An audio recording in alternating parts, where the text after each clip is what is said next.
Hello everyone, আমি ASM Arif আপনাদেরকে স্বাগতম জানাচ্ছি এডি একাডেমির আরেকটি এপিসোডে। তো আজকে আমরা শিখব এই ধরনের লোগো ডিজাইনগুলো। এখন এখানে যে জিনিসটা আমি হাইলাইট করতে চাই যে ফোল্ডেড কিভাবে করে। দেখুন এখানে কিন্তু মনে হচ্ছে যে এটা ফোল্ডেড। এর আগের দিন আমরা দেখেছিলাম কিভাবে শ্যাডোটি দেয়। সো গ্রেডিয়েন্ট কিভাবে দেয় সবকিছু দেখেছিলাম। সবকিছু মিলিয়ে আজকে টিউটোরিয়ালটি সাজানো হয়েছে। আপনি যদি চ্যানেলে নতুন হন তাহলে অবশ্যই চ্যানেলটি সাবস্ক্রাইব করে বেল আইকনটি প্রেস করুন। আর আপনি যদি আগের সাবস্ক্রাইবার হয়ে থাকেন তাহলে hit the like button and share with your friends. চলুন শুরু করি। ১ম এ ফাইলে চলে যাচ্ছি। ফাইল থেকে নিউ এ চলে যাচ্ছি। তো সেখান থেকে আমি একটি আর্টবোর্ড নিবো। তো ইউজুয়ালি আমি 2000 পিক্সেল বাই 2000 পিক্সেলের একটা আর্টবোর্ড নিয়ে নেই। সো আমি এখানে নাম দিচ্ছি 9 লোগো। সো দিয়ে ক্রিয়েট এ ক্লিক করছি। আমার নতুন এটা চলে আসলো যেটা আর্টবোর্ড বলি আমরা। আমি এখানে যে কালারগুলো নিয়ে রেখেছি তো আমি আপনাদের সাথে এই গ্রেডিয়েন্ট গুলো শেয়ার করে দেব। ওকে চলুন ১ম এ ভিতরের যে লোগোটি ছিল লোগোটি তৈরি করে নেই। তো লোগোটি তৈরি করার জন্য আমাকে একটি রেক্টেঙ্গেল নিতে হবে। আমি এখান থেকে কালার চেঞ্জ করে একটু অন্য কালার করে নিচ্ছি বা অ্যাশ কালার হতে পারে হোয়াটএভার ইট ইস। একটি স্কোয়ার শেপ এঁকে নিলাম।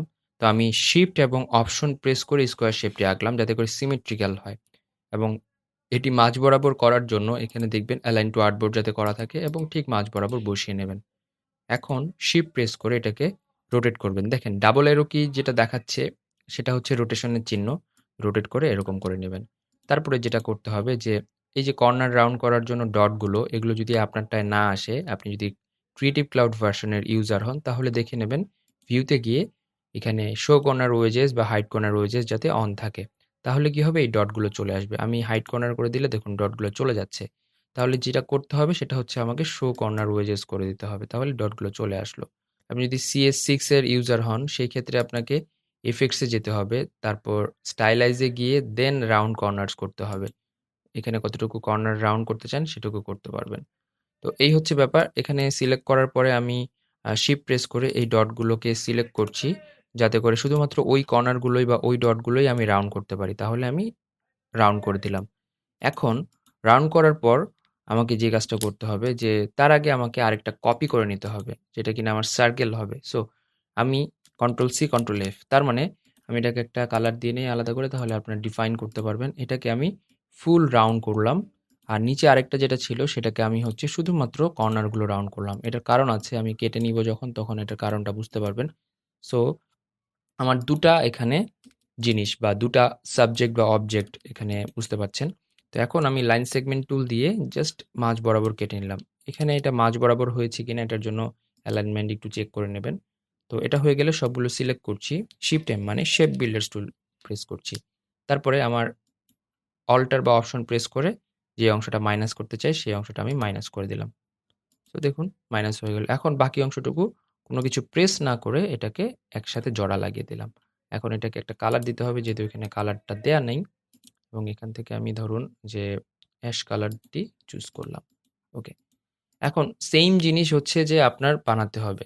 তো সেইম জিনিস বানাতে হলে তো সেইম ভাবে এটাকে ভিতরে নিতে হবে ঠিক এভাবে। আরেকটা করা যায় সেটা হচ্ছে আপনার অবজেক্টে গিয়ে পাথ এবং অফসেট পাথ। এটা করলে যেটা হবে সেটা হচ্ছে যে আপনার এগুলো বাড়বে বা কমবে, হুম? বা আপনি একটা চেঞ্জ করলে বাকিগুলো চেঞ্জ হবে না। এটা নন ডিস্ট্রাকটিভ বলা হয়। তো সেই ক্ষেত্রে আমি যদি বলি এটা হচ্ছে আমি ভেতরের দিকে নিবো। সো মাইনাস যদি আমি এখানে বাড়াই ভ্যালুটা -12 করি দেখুন। এটা এরকম হয়ে যাচ্ছে। মানে চেঞ্জ হয়ে যাচ্ছে। ঠিক আছে? চেঞ্জ করা যাবে না। সো আমাকে যেটা রাখতে হবে সেটা হচ্ছে আমাকে চেঞ্জ করা যাবে না। আমি ওকে করে দিচ্ছি। দেখুন এখানে কিন্তু ২ টি অবজেক্ট বা ২ টি সাবজেক্ট। এখন এটাকে আমি ছোট করে নিচ্ছি ঠিক মাঝ বরাবর। এখানে শিফট এবং অপশনটা প্রেস করে নেবেন তাহলে এটা কাজে দেবে সবচেয়ে ভালো। এটা আমি অন্য একটি কালার দিয়ে দেই। Okay fine. আমি এটাকে একটু রোটেট করে দিচ্ছি একটু ভেরিয়েশন আনার জন্য। সো এটা 9 এবং চ্যাটিং এর একটি সিম্বল বোঝাচ্ছে। তো এই ক্ষেত্রে আপনারা একটু জিনিসটা দেখে নেবেন। যাতে করে ঠিক মাঝ বরাবর হয় বা এরকম হয়। তো সেই ক্ষেত্রে আমার এটা একটু উপরের দিকে চলে যাবে। Okay fine. এখন এটা হচ্ছে আপনার একই রকম হয়েছে। সো আমি চাচ্ছিলাম যে এই দুটোকে আলাদা করে রাখতে। সো এই দুটোকে আলাদা করে রাখলাম। এখন আমার যেই রেক্টেঙ্গেলটা ছিল বা স্কোয়ারটা ছিল যেটা কিনা ফোল্ডেড ছিল সেটাকে আবার ড্র করার জন্য নিয়ে আসলাম। একটা নতুন কালার দিয়ে দিচ্ছি। ঠিক মাঝ বরাবর বসিয়ে নিই এটাকে আমি অ্যালাইনমেন্ট এবং এই রাউন্ডগুলো কর্নার করার কথা কিছুক্ষণ আগেই বলেছি। সো একটু ওই জিনিসটা খেয়াল করবেন। প্রিভিয়াস যেটা বলেছি সেটা একটু খেয়াল করবেন। Okay fine. এটাতে আমি একটা গ্রেডিয়েন্ট দিয়ে দেবো। সো এই গ্রেডিয়েন্টটা G প্রেস করে ঠিক করে নিচ্ছি। আর I প্রেস করে আমি ওটাকে গ্রেডিয়েন্ট দিয়ে দিলাম। তো আমার গ্রেডিয়েন্টটা এরকম হবে। ওকে। এখন আমি ২ টি কপি করে রাখবো। কন্ট্রোল-C, কন্ট্রোল-F, কন্ট্রোল-C, কন্ট্রোল-F। একটি হচ্ছে আমার শ্যাডোর জন্য। সো এটাকে আমি একটু অ্যাশ কালার দিয়ে রাখি। তাহলে এটা শ্যাডোর জন্য আমরা পরে কাজে লাগাবো। আর এখানে যে ২ টা আছে, সেই ২ টা হচ্ছে একটা হবে আপনার ওই যে রিফ্লেকশন এর যেটা সেটা। সো আমি এটাকেও হালকা অ্যাশ কালার দিয়ে দেব।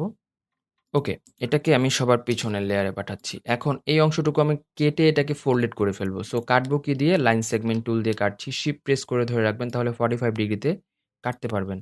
তো শিফট প্রেস করে আপনি এটাকে এভাবে কেটে নিবেন। আপনি যতটুকু ফোল্ড করতে চান সেই হিসাবে কাটবেন। তো আমি এতটুকু ফোল্ড করতে চাই। এখন আমার হচ্ছে ভি প্রেস করে এই দুটোকে সিলেক্ট করে নিচ্ছি শিফট সহ এবং ডিভাইড করে দিলাম। ডিভাইড করার পর আনগ্রুপ করে ফেললাম। দেখুন এটা কিন্তু আলাদা একটা পার্ট। এখন এটাকে আমার রোটেট করতে হবে। কিভাবে রোটেট করব? আমি ট্রান্সফর্ম এ যাচ্ছি। সেখান থেকে হচ্ছে আমি রোটেট করব। রোটেট করার পরে এখানে দেখবেন যে ডিগ্রি দেয়া যায় যে কত ডিগ্রি অ্যাঙ্গেল এটি রোটেট হবে। তো আমি এখানে 180 দিচ্ছি। দিয়ে আমি প্রিভিউ দিলে এরকম হচ্ছে এবং ওকে করে দেব। সো এটা হয়ে গেল।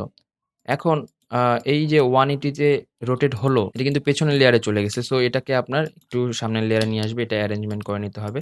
এরকম। এখন যেটা করতে হবে সেটা হচ্ছে এখানে আমি একটা গ্রেডিয়েন্ট দেব। গ্রেডিয়েন্টটা হচ্ছে আমার এরকম। সো গ্রেডিয়েন্টটা দেয়া হলে G প্রেস করে গ্রেডিয়েন্টটাকে ঠিক করতে হবে। যে সাদার অংশটুকু এখানে থাকবে আর ডার্কের অংশটুকু এখানে থাকবে যাতে করে এই শ্যাডোটা মনে হয়। এটা আরেকটু প্রমিনেন্ট হবে যদি আমি এটাকে একটা গ্রেডিয়েন্ট এই গ্রেডিয়েন্টটা দিয়ে দেই। আমি এটাকে G প্রেস করে গ্রেডিয়েন্টটাকে ঠিক করছি। সো এরকম হবে গ্রেডিয়েন্টটা। Okay fine. সো দেখুন এখন কিন্তু মনে হচ্ছে যে জিনিসটা এটাকে উল্টানো হয়েছে। ওকে। এখন আসেন যে এখানে আমার এটাকে পুরোটুকু আমি কেটে একটু ঠিকঠাক করি। এটাকে আমি একটু ছোট করে নিচ্ছি। ওকে। সবগুলোকে সিলেক্ট করলাম। করার পরে আমার পাথফাইন্ডার টুলস যেটা আছে সেটা থেকে আমি এটাকে ডিভাইড করে দিলাম বা মাইনাস করে দিলাম। তো তারপরে যেটা করতে হবে সেটা হচ্ছে আমাকে একটা কালার দিতে হবে সাদা। ওকে। আমি এটাকে কালার দেওয়ার পরে আমি এটাকে ছোট করলাম, করে ঠিক এইখানে বসিয়ে রাখলাম। Okay fine. এইটুকুর কাজ শেষ। এখন আসুন শ্যাডোর কাজ। তো শ্যাডোর জন্য আমাকে আই প্রেস করে এখান থেকে গ্রেডিয়েন্টটা আগে নিয়ে নিব। জি প্রেস করে এটাকে একটু ঠিক করে নিচ্ছি। গ্রেডিয়েন্টটা ঠিক এরকম একটা গ্রেডিয়েন্ট হবে। সো তারপরে এটাকে আমি ঠিক এই বরাবর বসিয়ে দেব। Okay fine. এখন বসিয়ে যে দিলাম তারপরে আমি অল্টার বা অপশন প্রেস করে এবং শিফট প্রেস করে এই জায়গায় নিয়ে আসলাম। এখন এই ২ টা রেক্টেঙ্গেল দিয়ে আমার শ্যাডোটা বানাতে হবে। তো এই কাজের জন্য আমি হচ্ছে যে এখানে যে ব্লেন্ড টুল আছে সেটি সিলেক্ট করব। এখানে একবার এবং এখানে একবার। গতদিন দেখিয়েছিলাম ব্লেন্ড টুল দিয়ে কিভাবে শ্যাডো বানাতে হয়। আজকে আবারও দেখাচ্ছি। ডাবল ক্লিক করার পরে এটাকে স্পেসিফাইড শেপস করে দিতে হবে। প্রিভিউ মোড অন করে দিবেন। এখন এখানে 300 করে দিচ্ছি আমি দেখুন। ওকে ফাইন এবং ওকে করে দিলাম। জি প্রেস করে এটার গ্রেডিয়েন্টটাকে একটু ঠিক করে এরকম করে দিচ্ছি। এরকম হবে তাহলে। ওকে। এটাকে এখন সবার নিচের লেয়ারে পাঠিয়ে দিলাম। সো নিচের লেয়ারে পাঠাবো কিভাবে? শর্টকাট কিগুলো খেয়াল করুন। ওকে। এখন এই যে গ্রেডিয়েন্টটা সেটা বা শ্যাডোটা সবকিছু নিয়ে আমি আরেকটু পরে এটাকে ঠিকঠাক করব। তারপরে তার আগে আমি এখানে একটা ব্যাকগ্রাউন্ডের লেয়ার দিয়ে নেই। এখন যেটা হচ্ছে এখানে একটা রেক্টেঙ্গেল আঁকবো। রেক্টেঙ্গেলটি হবে এরকম। সো রেক্টেঙ্গেলটি সবার নিচের লেয়ারে থাকবে। এখন দেখুন এই যে শ্যাডোটা তৈরি হলো, এই শ্যাডোটাকে আমার ঠিকঠাক করতে হবে। কিভাবে ঠিক করব? এখানে একটি অপশন আছে যেটি কিনা বলা হচ্ছে ট্রান্সপারেন্সি। তো সেখান থেকে আমি এটাকে মাল্টিপ্লাই করে দেব। আপনি চাইলে ওভারলেও করে দিতে পারেন, একই কথা। ওভারলে করে দিলে আরেকটু প্রমিনেন্ট বা একটু লাইট হবে। তো আমি ওভারলে বা মাল্টিপ্লাই করার পরে এখান থেকে যে অপাসিটি আছে, ট্রান্সপারেন্সি বলে, এটাকে অ্যাডজাস্ট করে দিলাম। তাহলে শ্যাডোটা চলে আসবে।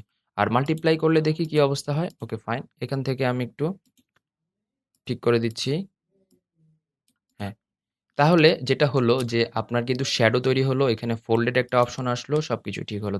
এই হচ্ছে ফোল্ডিং এর ব্যাপারটা চলে আসলো। হয়ে গেল এখান থেকে আপনাদের আইকন উইথ ফোল্ডিং এবং একটা ক্রিয়েটিভ লোগো। সো আশা করছি এখান থেকে অনেক কিছু শিখতে পেরেছেন। কমেন্টে জানান।